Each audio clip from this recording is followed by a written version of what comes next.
City's latest figure shows a 44% rise in shoplifting, and retailers say the dramatic increase is having a negative impact on business and the quality of lives. So, you know those plastic cages stores like Walgreens use to lock up their products? Well, apparently that's no longer working. And shoplifting here is so bad, these chains are losing enough money to cause them to just give up, shut down, close locations altogether. And in many cases, like what you see behind me, they're not coming back. An arrest in a shoplifting case in Queens in which the thief used a blowtorch, yes, a blowtorch, to reach items behind lock and key. The issue having a major impact on pharmacies, many of whom are just choosing to close up shop altogether. Back in my Rite Aid, and there's nothing to steal because everybody stole everything. For the last year, this has been our number one concern. We have these professional criminals that walk into our stores and they are just brazen. Here's how it works. A criminal network hires an individual or crew called boosters. After robbing a retailer, they turn over the stolen goods to someone waiting nearby called a fence. Walmart, Walgreens, Macy's are choosing to close stores in problematic areas. Many shelves are empty, and it's not from the supply chain crisis, it's from shoplifting. Drugstores like this are under siege due to the high amount of theft that's happening across the country. Rite Aid recently closed a location in Hell's Kitchen after more than $200,000 in product was stolen over 2 months.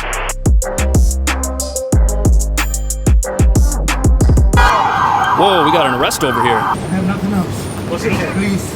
What's in that? Which I guess means shoplifting's not just a problem at drugstores, it's also a problem at Best Buy. And look at this, 21,000 complaints citywide, causing stores to board up and shut down. But what nobody's talking about is that although this might mean crime isn't down like our leaders keep telling us, all the security theater you see in stores, the progressive plexiglass, the locked up ice cream, the clothing alarms, it's doing nothing to keep some of the biggest retail chains in the world from closing completely. And even though New York just started a $45 million theft crackdown, which will now jail an aggressive, violent shoplifter who touches a store employee, all that money does nothing to stop an aggressive, violent shoplifter who puts their hands on a product, not a person, or breaks out a blowtorch. And that's because not only does New York want to decriminalize nonviolent crime, apparently crime's only violent when it's directed at something that's living and breathing. And this is particularly bad for our national drugstore chains like Walgreens and CVS, many of whom are doing everything they can to stop crooks, including hiring security guards, eliminating self-checkouts, and even letting the NYPD tap into store security cameras, monitoring everyone's every move, in the hopes of catching somebody whose face they can't see before they escape. But you know, the real reason we have a shoplifting problem here in New York is because our leaders think that locking up criminals would be worse for society than locking up a bottle of shampoo. Which is why the only ankle monitors in use here are attached to North Face jackets at Macy's, so that they don't leave the store and get sold on Amazon. But this is an even bigger problem for drugstores than anybody realizes, because these are the same places that aggressively expanded, shutting down their competitors, and now that they're shutting down, they're threatening to take out entire neighborhoods of New York City in a way that's completely irreversible.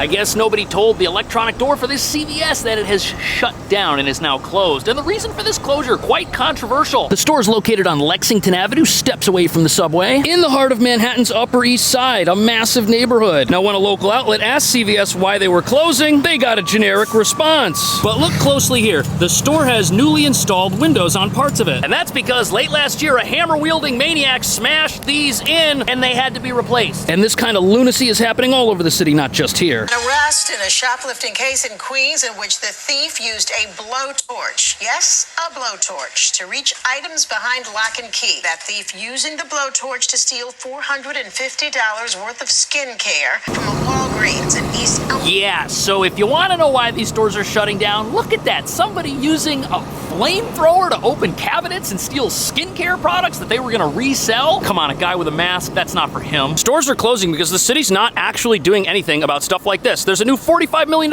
program to combat shoplifting, but it's only violent shoplifting, directed at an actual employee of the store. Violence directed at the store itself, like smashing windows with a hammer, that doesn't count for some reason. On top of that, if you steal under $1,000 worth of stuff here, it's just a misdemeanor, which explains why we've got an epidemic of psychopaths destroying everything, causing places like this to vanished forever. But that's not the only reason these places are shutting down. Shoplifting in the city is at its highest levels, with complaints up by nearly 18,000. Rite Aid recently closed a location in Hell's Kitchen after more than $200,000 in product was stolen over 2 months.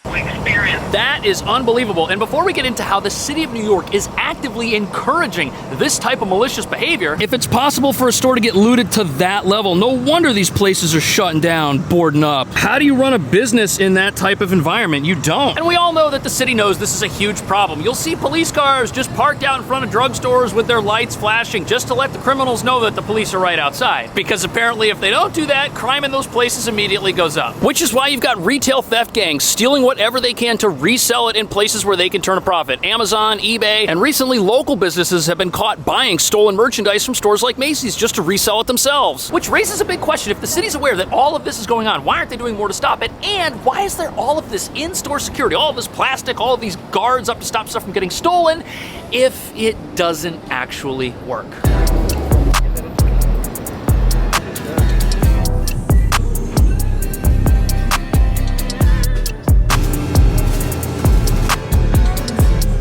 It's the new strategy in the war against shoplifters. Drugstores are locking up just about every item for sale, including everyday staples like toothpaste and moisturizer. Even basic painkillers are So here we have your typical progressive plexiglass, which isn't working to stop determined criminals. Which begs the question, how...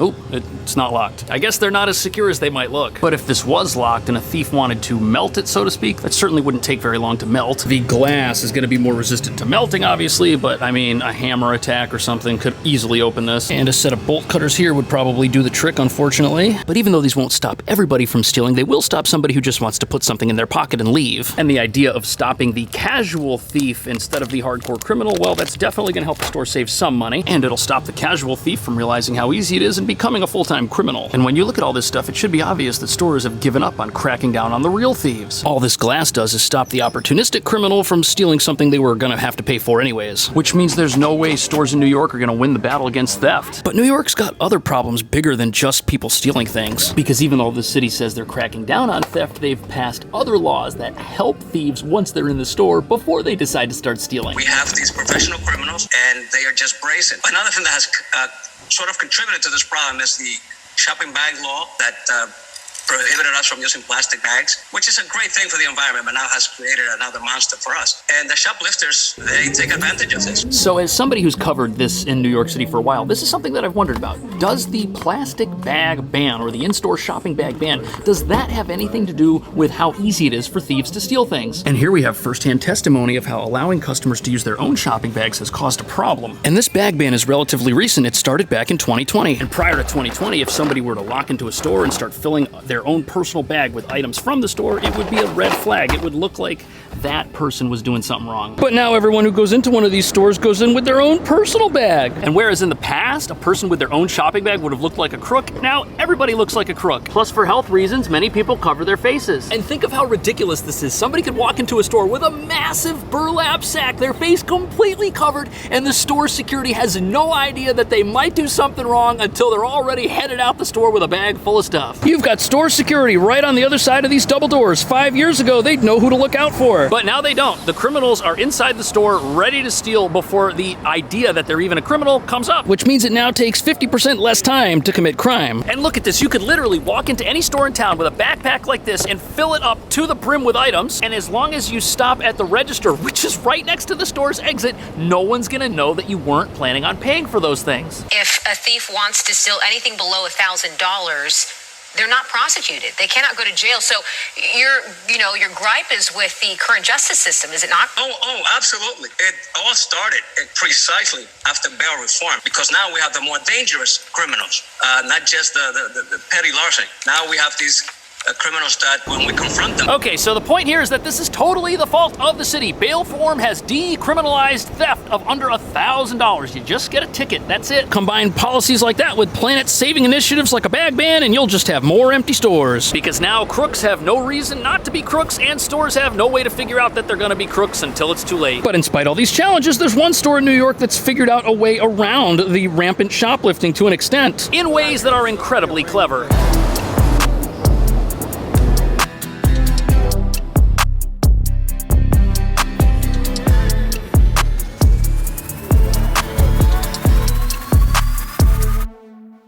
So Home Depot, believe it or not, the perfect target for thieves, but they've been doing something here special to try and get rid of them. This is professional shoplifting. 100%. Big box stores like the Home Depot have been hit especially hard. They tell us they're investigating hundreds of cases this past year alone and losing billions. The retail giant showing us exactly what's being targeted. This is what we refer to our billion-dollar aisles. Billions and billions of dollars worth of sales in this product. And then, so as you can tell from all of the locked shelves right here, security is top notch. And I mean, it kind of has to be. This stuff is so popular to sell online. Everyone's looking for a discount on tools and electronics. And not only are they using padlocks on everything, these are metal gates with bars. And look at this, plastic, so you can't reach a tool in there and mess with anything, which makes sense. I mean, if you could find expensive tools online for super cheap at some discount place, you'd buy them if you needed them. Plus, there are specific things about just the way a Home Depot is designed that makes it easier for the bad guys to do bad things. First of all, these are not confined spaces. You've got super wide aisles, lots of room, because most of the merchandise here is massive. It needs to be brought out to your car, which at a lot of places, stores will let you do. They'll let you just roll the cart right out to the street, which makes sense. You can't exactly take a 300-pound capacity ladder onto the subway with you. But not only have stores like this drastically stepped up their security, there's something else they're doing which has to do with tools like this that criminals don't really expect. If you were to try and roll this out of the store, the wheels on this cart would lock. The wheels on the cart will lock. Yes. And if a shoplifter runs out with a stolen power tool, If you don't scan it and go through the register, it won't even turn on. you're kidding me. We want people to know that the value in this is in its ability to work. And if it's not even going to work, That's fascinating. So inside a reciprocating saw, like this bad boy right here, there's some sort of chip that activates at the register so that the product itself doesn't work if criminals were to take it from the store and try to sell it without paying for it. But although this is a great idea for things like electronics, everything now has to cost more as the products are more complicated to manufacture. Complicated, feel free to use that in your own personal vocabulary. But the one downside to this is that a tool is ever purchased and malfunctions, it could be because of these security features. Like, what if your drill just shut down in the middle of a project? That would be so maddening. Not to mention the tech inside all this stuff is RFID and Bluetooth, and hackers are eventually going to figure out how to overpower this stuff and resell these products anyways. But sadly, all this shoplifting comes at a cost. Not just if the product that you've bought malfunctions, but there are other major problems with it that screw up all of society in ways nobody's even thinking of. Not just in the way of higher prices when you try to buy things, but believe it or not, all this theft is actually destroying people's futures. Not just in New York, but in the entire country.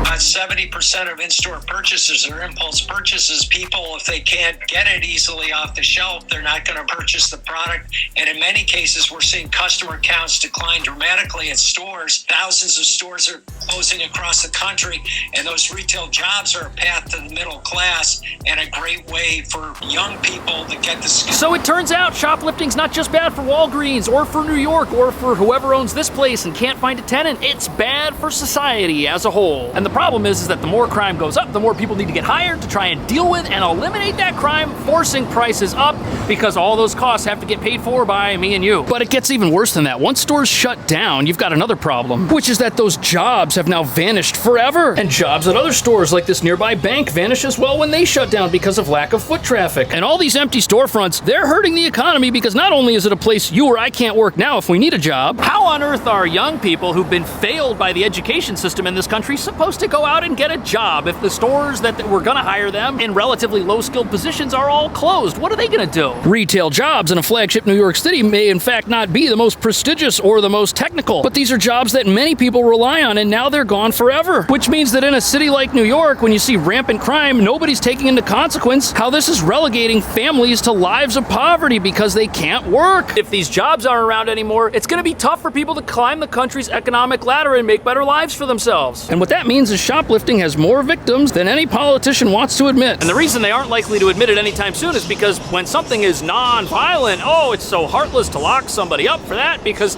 they used a crowbar to steal all the skincare at Dwayne Reed and now it's gone. That attitude is why all of this in-store security is completely worthless. Our laws don't punish anybody. If they did, would that stop crime? Would flagship stores like this decide to finally reopen? And what role, if any, are retail giants like Amazon that have an online-only presence playing in this whole whole thing, because every single purchase that is made online is a purchase that doesn't happen in a store. And the more stores have to combat retail theft and make things inconvenient for their customers, the more those customers will do what I do and just buy everything online. On top of that, recent laws that have been passed forcing online retailers to crack down on who sells on their platforms because these might be criminal gangs running retail theft enterprises, those also hurt companies like Amazon and eBay, which means there could be a war going on behind the scenes over retail storefronts that you or I do not see because it happens in Washington, D.C. Let me know what you think. Thank you so much for watching. I will see you in the next video.